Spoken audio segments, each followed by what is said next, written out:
আজকে তো সকাল সকাল ঘুম থেকে উঠে আমার যেটুকু যা কাজ থাকে সেইগুলোকে আগে কমপ্লিট করে নিয়েছিলাম। আর তারপর পরে কিন্তু আমার রেডি হয়ে আবার বেরোতে হয়েছিল গোবরডাঙ্গা স্টেশনে। যেহেতু সকাল 8টায় কত একটা ট্রেন ছিল, সেটা দিদি ধরবে বলে তাড়াতাড়ি বেরোনো হয়েছিল। যেহেতু আমার দিদি অ্যামওয়ে বিজনেস করে, তো তারই জন্য কিন্তু ওকে যেতে হয়েছিল কলকাতাতে। যেহেতু কলকাতাতে একটা মিটিং অ্যারেঞ্জ করা হয়েছিল, আর সেই মতন কিন্তু আমি সকাল সকাল ওকে কিন্তু গোবরডাঙ্গা স্টেশনে ছাড়তে গিয়েছিলাম।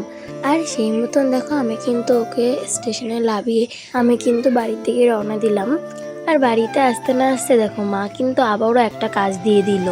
যেহেতু আমাদের দুটো জায়গাতে জমি কেনা আছে, তো সেখানে মানে ডাব গাছ আছে, কাঁঠাল গাছ আছে, আম গাছ আছে, মোটামুটি সব রকম গাছ আছে। সেহেতু আমাদের কিনে খেতে হয় না, কিন্তু আম কাঁঠালগুলো আমরা কেউ খাই না, ডাবটাই যা খাওয়া হয়।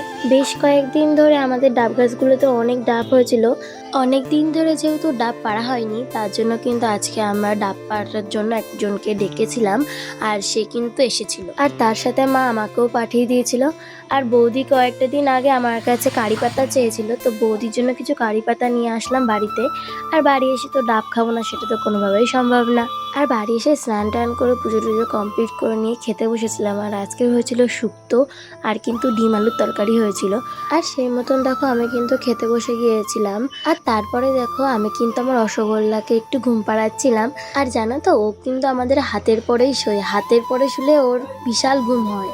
আর তার কিছুক্ষণ পরে দেখো সন্ধ্যাবেলা আমরা কিন্তু আবার বিরিয়ানি খাওয়ার প্ল্যানিং করি। আর সেই মতন বাইরে যেহেতু ওয়েদারটা খুব খারাপ ছিল, তার জন্য তো বাইরে যাওয়াটা সম্ভব ছিল না, তাই আমরা কিন্তু বাড়িতেই বিরিয়ানি এনেছিলাম, আর সাথে কিন্তু একটা কোকও ছিল। আর এদিকে দেখো আমরা কিন্তু খেতেও বসে গেছি। আর তোমরা কে কে বিরিয়ানি খেতে পছন্দ করো আমাকে অবশ্যই কমেন্টে জানিও। আর আমরা যতক্ষণ খেয়ে থাকি তোমরা ততক্ষণ লাইক, কমেন্ট, শেয়ার আর সাবস্ক্রাইব করো। তাহলে আজকের ভিডিওটা এই পর্যন্তই, দেখা হয় পরবর্তী ব্লগে। তো সকলকে টাটা।